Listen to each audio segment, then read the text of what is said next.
Hello,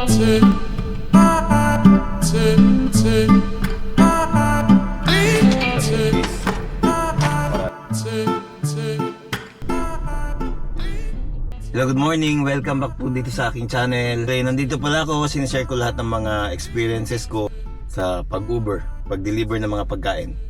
So tara, samahan niyo ulit ako.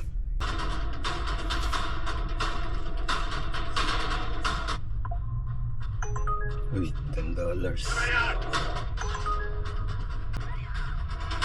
Lapit na sa work to ah.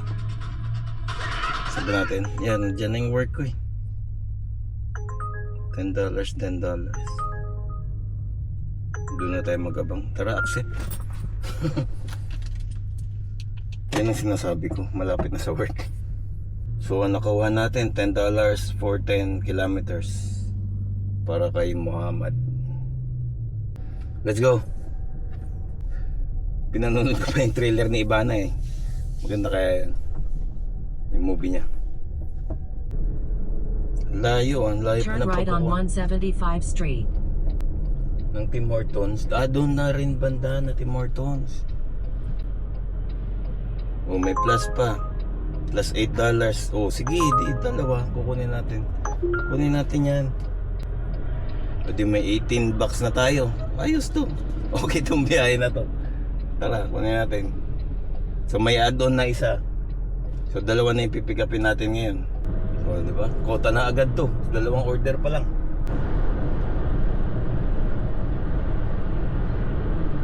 Diyan na, malapit na tayo. Yan yung ESO, yung gasoline station. Turn right, then make a slide left turn. Sa likuran to. Dito na lang tayo. Tara, let's. So, unang gagawin, pick up para kay Brad.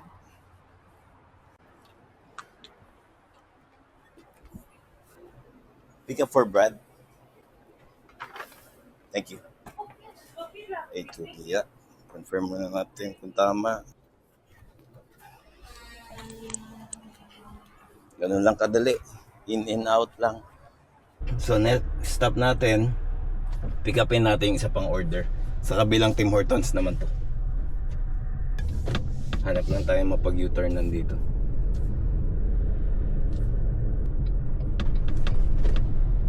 Ito. Ayan, may slot dito pang U-turn. So straight na to yun. Alam ko yun, yung isang Tim Hortons. Diretso lang tayo dyan. In 600 meters, turn right on 192 Street using the right lane. Pwede na tayong lumiko dito. Kahit di natin sundin yung GPS. Yan na yung trabaho ko dyan. No? Yung corner na. Ang lapit. Yung Tim Hortons nandito lang. Malapit lang. So ito talagang maganda yung order na nakuha. Swak. Turn left. Pick up on the right. Dito na tayo mag-park para hindi mahirap lumabas mamaya.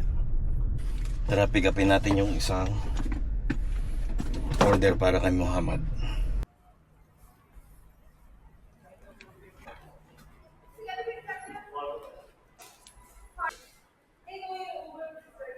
Yeah. For Muhammad. What's the number? Thank you. Thank you. Okay.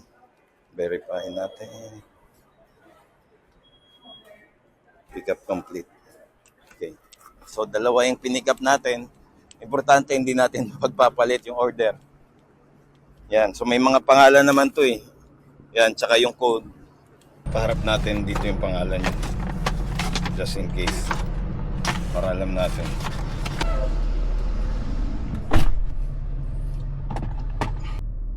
Okay, unang deliver natin para kay Muhammad.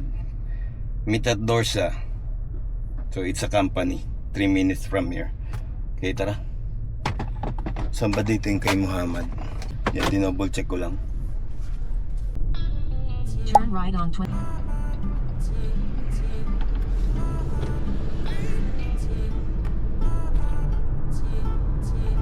In 300 meters, turn left. Lapit na tayo. 1 minute na lang. Turn left. Turn left na dito. Okay. Yeah, I'm here. Sige, ito na siguro yun. Ah, ito na, lumabas na siya. Oh, nandito yun. Hindi ko lang mapagpalit. Good morning.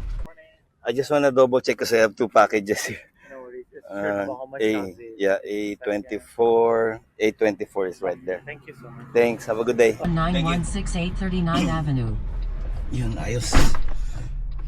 Dinoble check natin. Baka mamaya, pagpalit. Yun naman.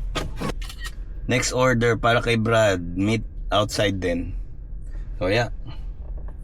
Wala nang ano, baka opisina rin siya. Ay, yeah. Baka warehouse din.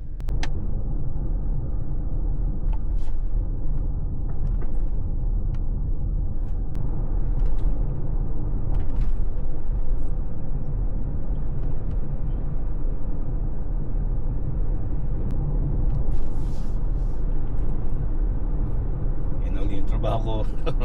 Ay, babalik ako dyan. Mamaya na, tatrabaho pa ako dito part-time. Yun ang sarapan dito eh. Ang luwang ng kalsada. Kasi nga, puro truck. Kailangan In nila luwang. 600 meters, turn left on 191 Street. Ngayon, nakadeliver na rin ako dyan. Super safe. Minsan din nag-tip din yan.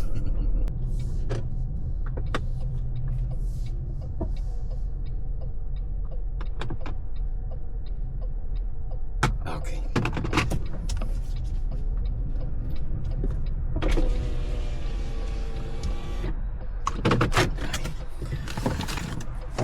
Good morning. Have a good day. Thanks. Ganun lang. Simple. Confirm delivery. Done. Boom. 18 bucks. $18. Kota na sa morning. Dalawa. Pero maaga pa. 8:08 pa lang. Ano? Ganito ang magiging plano natin. Tambay tayo dun sa malapit na McDonald's. O yun, may naksi pa tayo. Kaso palayo to eh. Yan ang sinasabi ko. Cancel na natin. Kasi nandito na tayo sa area eh. So cancel na natin yan. Sorry. Medyo pangit din naman ang offer. $5 sa 6 kilometers. Talo tayo dyan. Hindi siya 1:1. So yeah, so ito magiging plano natin. Huwag kayong maingay. Atin natin lang to. Ito yung sekreto ko. So nasa area ka na. Malapit na ako sa trabaho ko. Dito na tayo mag-abang. Kumuha tayo ng mga malalapit lang na order. Diba? Kung wala, okay lang. Kasi kota na tayo eh. May $18 na tayo. O tara, sasamahan niyo pa ba ako? Tara. Let's go. Ang daming nagdo-donut dito. Tingnan nyo yung kalsada. Puro mga ano ng mga gulong. Tara, balik tayo dun sa area na malapit sa atin. Yeah, pwede pa tayong kumuha ng order.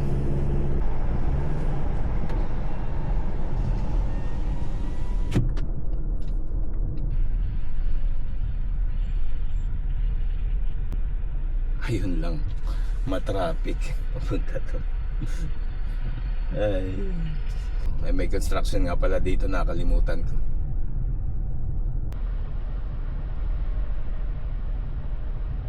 Oh, meron ulit. Ito sana $3, 9 kilometers papuntang McDonald's. Kaso nga ang traffic. Under na ba tayo?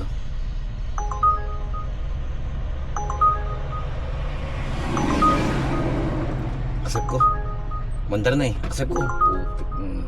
Head to Yan your yun sa pickup McDonald's sa harapan. McDonald's Campbell Heights.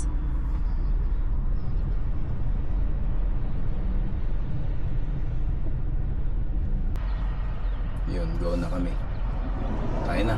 Yun, abot tayo. 8:20. 8:20 pa lang. So 8:25 yung anticipated time sa McDonald's. Meron tayong enough na oras. Yeah, okay. Yun, pasok tayo. In 300 meters, turn left.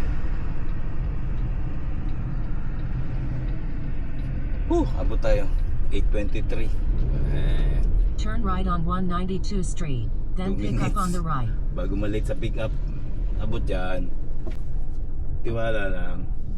Ayan, no, naka-reserve na yung parking spot natin.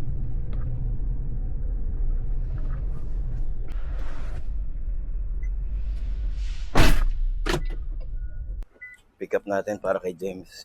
Meron pa tayong 2 minutes, ha? Abot tayo. Hindi kailangan magmadali. Kasi hindi kasama sa insurance yung ano namin dito eh. Pag na-injure ka sa daan, pag nabangga yung sasakyan mo. Kasi parang contractual kami ng Uber. So hindi ka kasama sa insurance nila. Sariling insurance ang gagamitin. Nandito na tayo. Okay. Hello. I have a pickup for James. Thank you. What is the number? D1E. Thanks. Thanks, you too. Order verify muna natin. Complete pickup. Okay, let's go.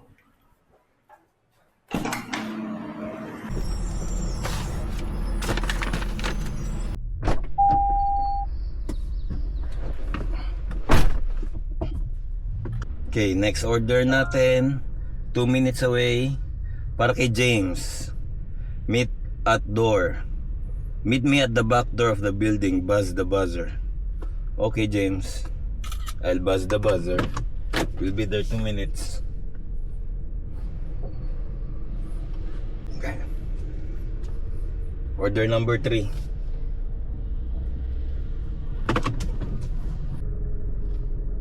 Two minutes away. Yep. So malapit pa rin sa work natin to. Kaya natin tinanggap. Ba? Sa kabilang side lang. Pwede ko nga lakarin eh. Diyan lang ako sa kabilang building. In 300 meters, drop off on the left.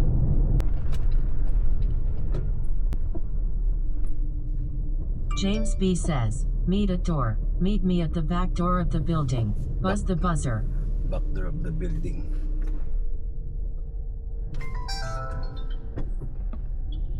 Okay. Ito yung building. Nandun yung map. Okay, try natin sa... Dapat dinaretso ko dun eh.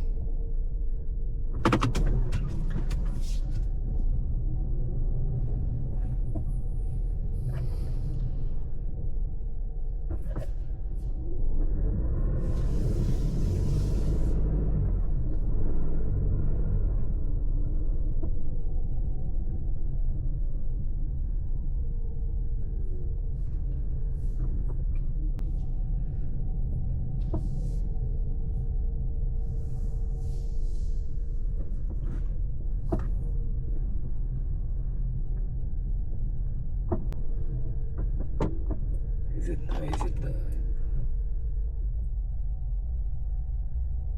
mag-asar tayo, baka may truck. Nakita ko may pintuan dito eh. So tingin ko yung pintuan na ito. Tingnan natin yung reply niya.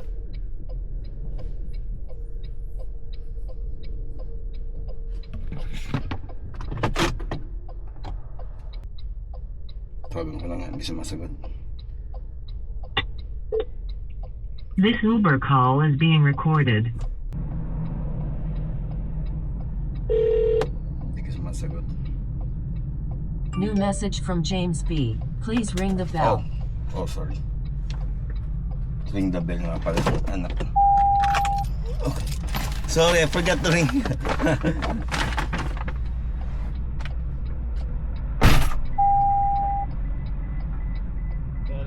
Confused which door. Oh, it's okay, don't worry. Thank you. So much.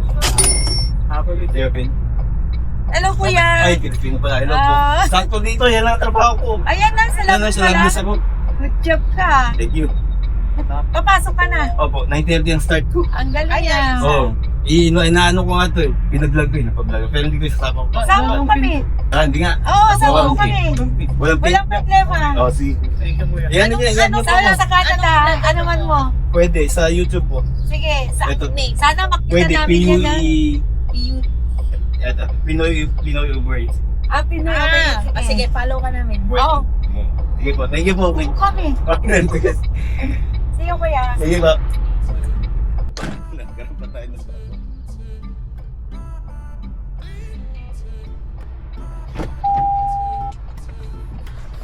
Nagkaroon pa tayo ng ano. Thank you ate, mga Pilipino pala yung nandun. O sakto. Tapos di pala nakauntong bodycam ko. Pero okay lang naman, nakuha niya naman dito eh. Kamusta po? Thank you sa pag-order ninyo. Yan lang ako, kapitbahay nyo lang ako sa kabila. So tara na, ano bang gagawin natin? Punta na tayo dyan sa trabaho. Let's go! Tatawid lang.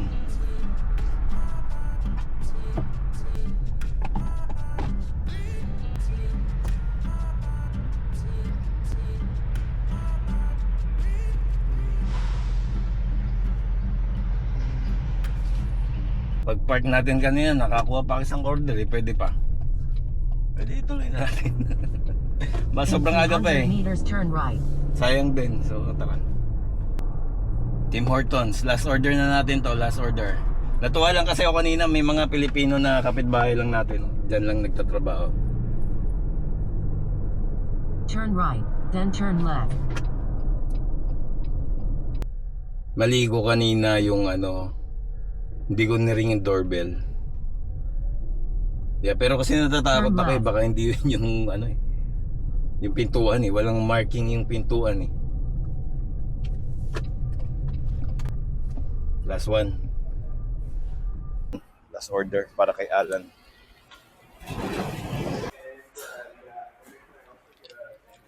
Okay, Alan?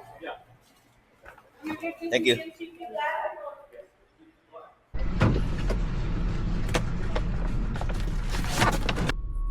Last order para kay Alan C. Meet at door din. Tara, let's go. 8:46. So yeah, mayroon tayong enough time para makabalik sa trabaho. Babalik na, uuwi na sana ako kanina. Ay, uuwi. Last order na sana yung kanina sa mga Pilipino. Kaso pag park ko, pag off ko ng camera, tumunog pa eh. Eh sayang din, maaga pa naman. So mayroon tayong enough time. Oops, sorry.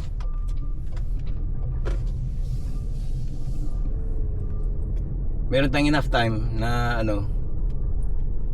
So yeah, kunin natin. Sobrang dami pa ng oras kasi usually malay mo mamayang hapon wala na tayong order, di ba? Turn right on 28th Avenue. At least ngayon nakaano na tayo, nakauna na tayo. Tsaka malapit lang 3 minutes from here. Nakakatuwa yung mga Pilipino kanina. Sayang hindi ko na on yung camera ko, yung body cam ko. Pasensya na ate. Next time pag nakuha ko yung mga order nyo, sisiguraduhin ko naka-on yung body cam ko. Nakakatuwa pa naman sila ate. Anong channel mo? Sabi nila. Papanoorin namin yan, sabi nila. Tatlo sila mga Pinoy din, mga kababayan natin na masipag na nagtatrabaho. Pero ito, last na talaga kasi 8:44 na. Para may 30 minutes tayong preparation sa work. Maganda-ganda ang biyahe natin ngayon. Ito pati ito, construction din. Daw siya.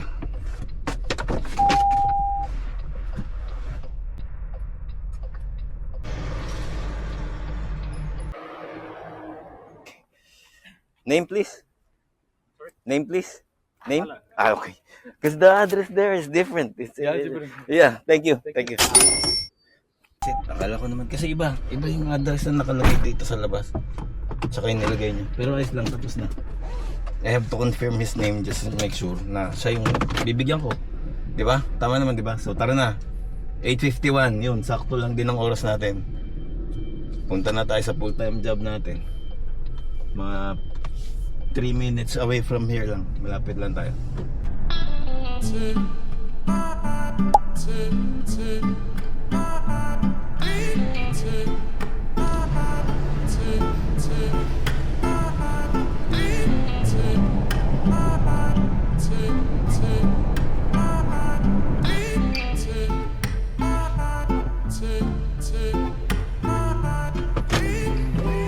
Okay, dito na tayo. Sakto lang, 8:56. thank you. Ang ganda ng biyahe natin. Ang ganda ng biyahe ko ngayon. Nakaapat tayo. Okay na. Dito na lang po tayo ulit. Hanggang sa susunod. Marami pong salamat. Sana hindi na po tayo mabawasan. Lalo po tayo madagdagan. Marami pong salamat. Thank you. Bye.